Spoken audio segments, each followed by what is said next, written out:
Alright, so I'm going to go ahead and go back in Blackboard to kind of let you know what's going on. So each week I'll try to get you an announcement to let you know what to do for the week. I'm going to go over survey law. So I'm going to show you under your name, there's a calendar right here. You can see what to do for the week. And of course, I've got these color-coded, so my survey law shows up in green. And it says board rules are due and the syllabus. So typically, I will put an announcement to let you know where to get your assignment and give you some instructions on what to do. So I'm going to go down to survey law,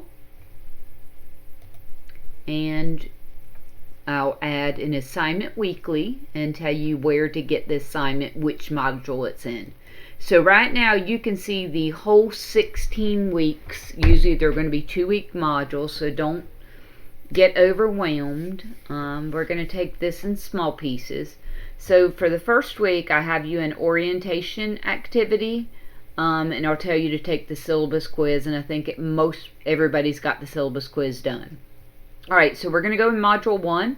I'm trying to give everybody a chance to get their survey law book. So Module 1 is us reviewing the board rules, their license policy.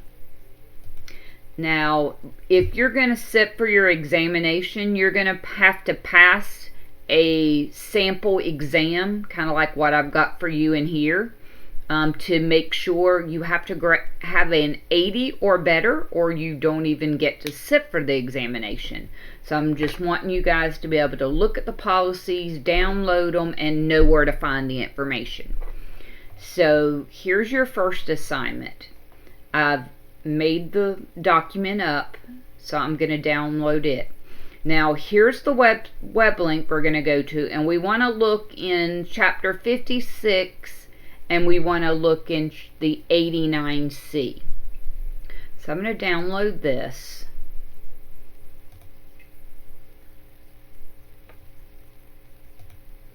And this will be your document that you're going to work in. So actually we're going to want to look the multiple choice. You can actually, if you want to say, if this is your answer, if you want to change the color, and then I know that's your answer, you can do that and just resubmit it to me, would be fine. So I'm going to go ahead and put this on half my screen so I can be looking. So what I did is I minimized it, and then I'm going to drag it to the left. That way I can start looking for the answers. So now I'm going to go to the NC Bell's website. And the information is going to be under general information, and it is rules and laws. The two documents we're going to need to go to are the NC Engineering Land Surveying Act or the board rules, which is chapter 56. So I'm going to show you an easy way to do those. So that's your 89C. So you can look through here for some of the questions. And I'm going to drag those to the right side so I can kind of look at my questions. So also I'm going to go to click back, and I'm going to show you how to, I got to make it bigger so I can get the general information, rules and laws, and I'm going to go ahead in the title 21, chapter 56. To me, it's hard to look through all of this individually because there's so many, and just kind of looking at it. If you like doing it like this, that's fine, and search it. But right here is a consolidated, and it gives me a PDF of the whole 56 that all's together. And so again, I'm going to kind of put that to the side. So I'm going to go ahead and help you look for two of them, just to kind of get you started. So once licensed in North Carolina as a professional engineer or professional land surveyor, the license must, and you've got these choices. Actually, that's in 89C. It's actually in C16. I'm going to make it bigger. It's under 16.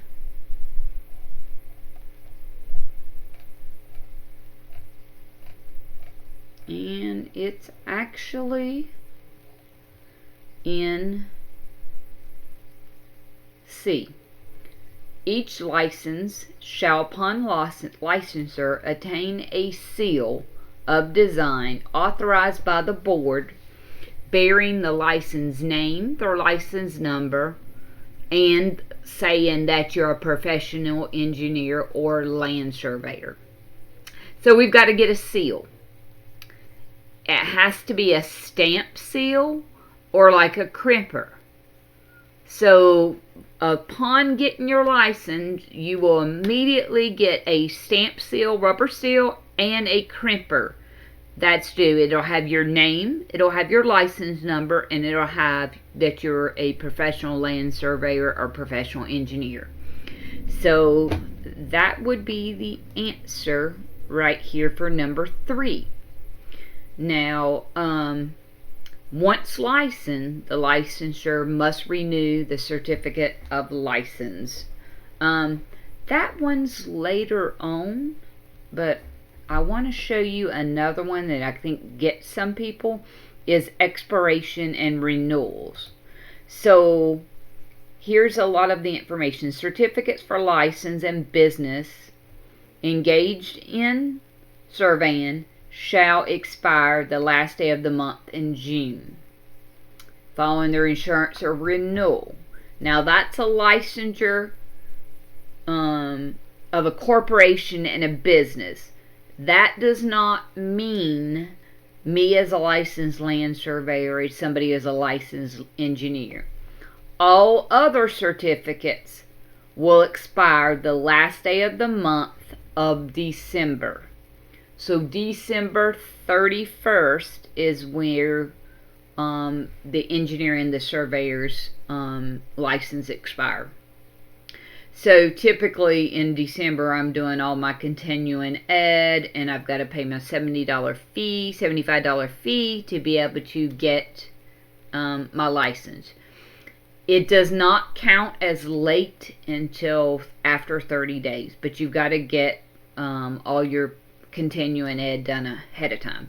So you will see one of those questions. So now you can kind of look at, you're going to look through just these two rules, 56 and 89, to find the following questions. And like I said, you can just either highlight it and make it red, and then I'll know that's your answer, or type up a new document and save 1 is ABC, 2 is, and I'll grade it that way.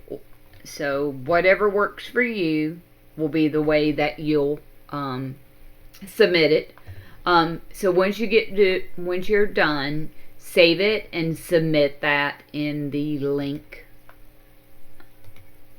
So I'm going to go back to Blackboard, and you would click on your link, and you would browse your computer and attach your document once you're done. And that's all you would need to do. I'm going to put this video right below the document to kind of give you some ideas on how to do it. You can also see the due dates. So this is due Friday the 21st at 11:59, worth 100 points. So good luck hunting. If you have a hard time with one, feel free to email me and I'll kind of send you in the right direction. So just wanting to make sure we're looking at all the rules and policies of what's required for education, experience, what to do once we're licensed. So it's a very good place to start, and we're going to get you through this and try to make it as interesting as possible for survey law.